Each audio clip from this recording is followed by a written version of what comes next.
sais pas si vous avez entendu, salut. Je suis super contente, mais je suis pas uniquement contente d'être sur scène, parce que ça, évidemment, c'est un énorme kiff. Mais la raison pour laquelle je suis contente, c'est d'avoir entendu toute cette soirée. Je sais pas si vous vous rendez compte, la qualité des speakers, mais c'était juste dingue. Ils vous ont délivré du contenu de folie, vraiment. Gardez ça en tête. Une fois que les vidéos vont sortir, regardez-les. Vous avez été hyper attentifs, franchement, bravo, vraiment. Et en plus de ça, vous avez participé. Moi, je suis bluffée, je suis super contente. Je vous trouve vraiment géniaux. Et non seulement je vais vous applaudir, mais ce que je vous propose, c'est de vous applaudir aussi, parce que vous êtes au bout du chemin, là. Je suis la dernière. Donc bravo à vous.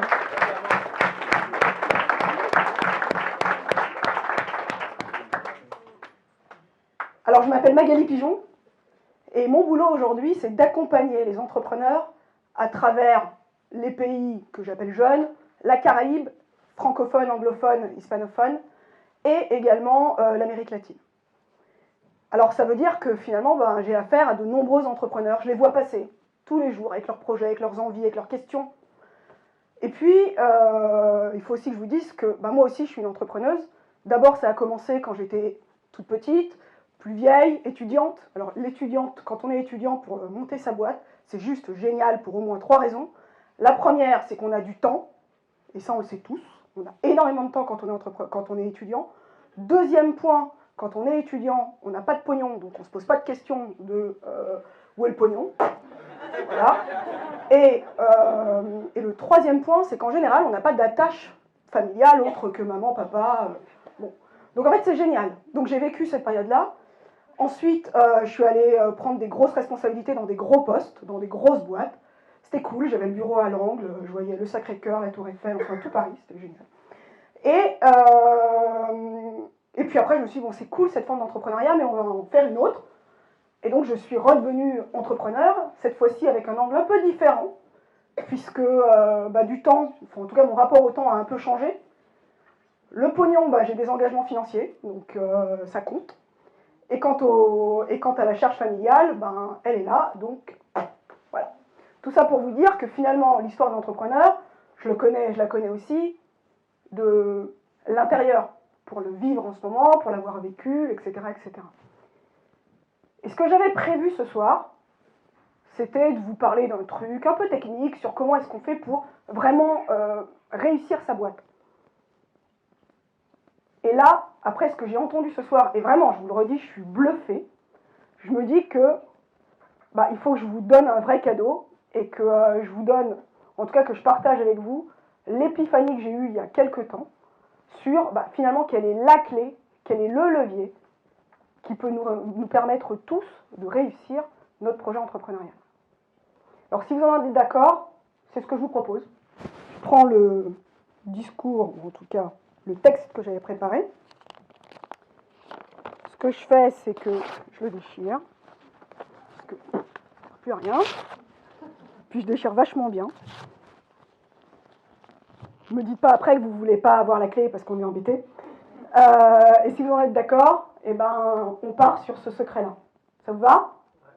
J'ai pas très bien entendu, hein. Putain, on est au théâtre, les gars. Oh! Ok? On jette. Ça, c'était un kiff. Bon. Alors, ce secret, avant de vous le livrer, il va falloir que vous soyez encore attentifs 2 minutes. Vous savez, un entrepreneur, souvent, finalement, qu'est-ce que j'ai l'habitude de dire au sujet d'un entrepreneur? C'est le petit gars ou la petite nana, petit, pas petit, on s'en fout, une personne, qui décide de traverser la Manche à la nage sans assistance. Et là, en général, il y a 2 moments où c'est un héros. Cette personne est un héros. Premier moment, quand il est sur la rive de départ, et là, tout le monde dit « Oh, il y a machin, il va traverser la Manche à la nage, sans assistance, c'est génial, wouh !» Et puis le deuxième moment, c'est quand il est arrivé de l'autre côté et qu'il a réussi. Et là, waouh, putain, le mec, il a traversé la Manche, quoi. Tout seul, tout ça. Mais le vrai sujet, il n'est pas là. Hein. Il est quand le mec, il est dans l'eau et qu'il nage. Tout seul. Sans assistance, le gars, il a dit. Donc, c'est ça la vie de l'entrepreneur. Et l'enjeu, c'est de tenir pendant qu'on nage. Même si on est fatigué, etc., etc. Et si vous comprenez quelle est la clé pour réussir à rester dans l'eau sans mourir, bah, vous aurez toutes les clés pour réussir à votre business, quel qu'il soit. Là, je vous sens bien à l'air, ou en tout cas bien prêt, donc je vais vous dire ce que c'est. C'est tout simplement d'accepter le fait qu'on soit avec la personne avec qui on nage, quoi, en gros. Donc la seule personne avec qui on peut être copain, la seule personne avec qui on peut discuter, etc., bah, c'est soi-même. Et donc ça veut dire quoi? Ça veut dire que la clé, c'est de s'aimer soi-même. Je sens la déception totale. La meuf a vendu le truc, et là, faut s'aimer soi-même. Ouais, à vrai dire, je suis un peu comme vous, hein. On dit qu'il faut s'aimer soi-même. Là, maintenant, j'ai mis une définition là-dessus, donc ça me va bien. Mais au début, quand j'entendais ça, aimez-vous vous-même, voilà. C'est bon, quoi. Je comprenais pas. Donc, ce que je vous propose, finalement, là, pour la suite, c'est de vous présenter en 4 points, concrètement, dans votre vie d'entrepreneur ou dans votre vie de wannabe entrepreneur, ce que c'est que de s'aimer soi-même. Et avec ces 4 clés-là, l'idée, c'est pas de vous dire que ça veut dire ça, etc., etc. C'est plus que vous ayez des exemples concrets de la manière dont vous pouvez appliquer ce principe. Qu'est-ce que ça veut dire? Premier truc, s'aimer soi-même, bah, ça veut dire que on aime vraiment qui on est et ce qu'on fait. Donc, vous avez tous un libre arbitre. Tout à l'heure, Magali, la Bretonne, parlait de la liberté. Ben, vous avez ça, tous en vous, vous avez la liberté de choisir ce que vous faites. Surtout en tant qu'entrepreneur, si vous vous lancez, c'est que vous avez cette liberté. Alors franchement, arrêtez les plans sur la comète du oui, alors attends, j'ai identifié qu'il y avait vraiment une cible sur laquelle il y avait un gros besoin, et donc moi je vais y aller parce que je vais me faire un pognon fou. Le problème, c'est que quand on monte une boîte, et tout à l'heure, je crois que c'est Loïc qui en parlait au tout début de la séance, quand on monte une boîte, et ça je le vois tous les jours, finalement, pour qu'elle compte, sauf cas rare, c'est à peu près 10 ans. Donc sachez que vous allez nager pendant 10 ans, quoi. Donc si vous nagez sur un truc que vous n'aimez pas, galère, quoi. Okay. Donc vraiment, choisissez un truc, quoi que ce soit. Il n'y a pas de bon projet, de mauvais projet, à partir du moment où ça vous parle, ça suffit.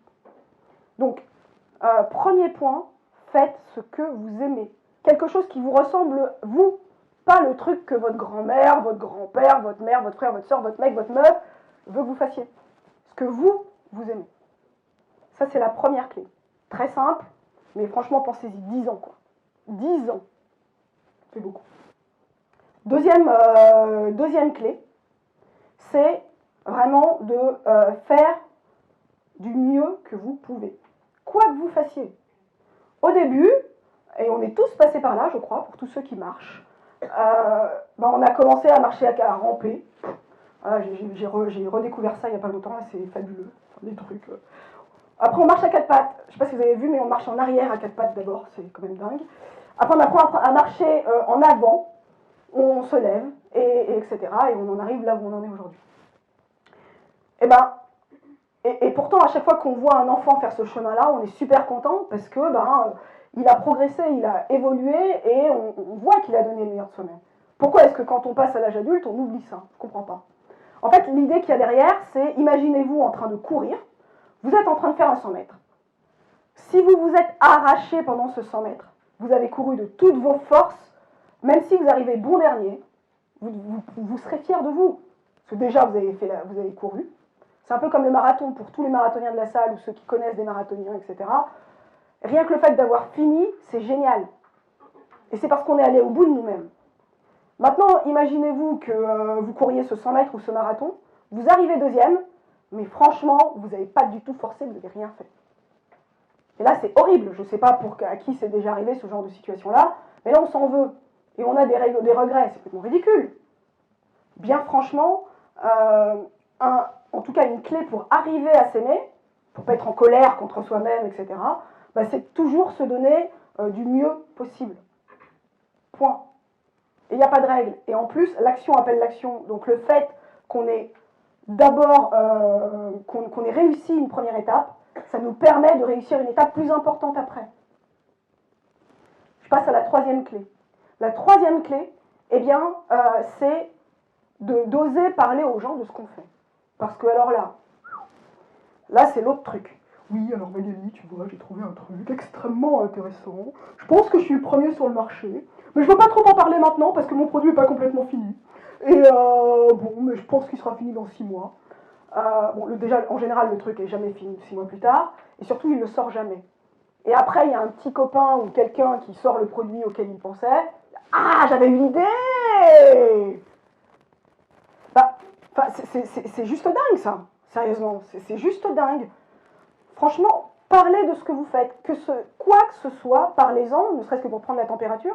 Et si vous vous trouvez peut-être un peu trop marginal par rapport à la masse, bah c'est encore mieux en fait. Parce que les gens qui vont se rallier à vous, qui vont avoir envie de vous écouter, de vous accompagner, de vous aider, de vous soutenir, sont des gens qui sont ultra motivés.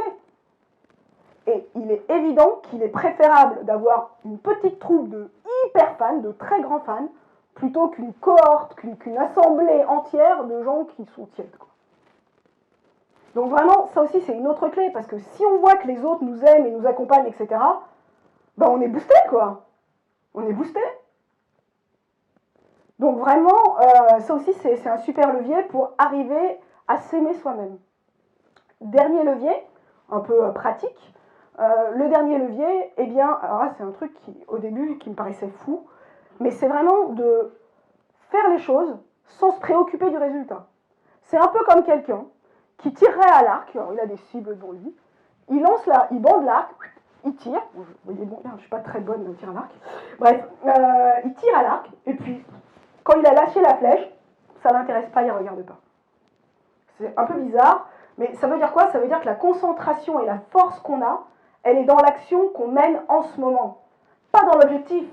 Parce que évidemment, globalement, si on interviewait tous les entrepreneurs ici, ou tous ceux qui veulent se lancer, on a tous le même objectif, c'est de réussir, c'est de gagner du pognon, de faire changer les choses, etc., etc. Sauf que si on est toujours hyper focus là-dessus, on va vite se déprimer en voyant les mini-steps qu'il y a à faire. Souvent, ce que je rencontre avec les entrepreneurs, c'est qu'ils me disent « Oui, alors Magali, voilà, j'ai décidé de lancer telle boutique. Et pour lancer telle boutique, il me faut absolument un designer. » Voilà, la soie, ça glisse, c'est donc de la vraie soie. Donc il y a tel designer qui doit me faire l'intérieur de ma boutique. Il y a tel étal qui doit être fait de telle manière, etc. Et du coup, bah, la personne, elle lance jamais rien. Elle n'a jamais rien vendu, elle n'a pas vendu une seule pièce, mais elle est dans son fantasme. Et puis elle va s'arrêter, parce que en général, les allocations chômage s'arrêtent, puis elle va retourner bosser en disant que on ne l'a pas laissé devenir entrepreneur. Vraiment, c'est à nous qu'il appartient de faire ce qu'on veut, et vraiment, il faut qu'on comprenne que c'est dans l'action, c'est dans la force de l'action qu'on fait à l'instant T qu'on va peut-être s'ouvrir des portes.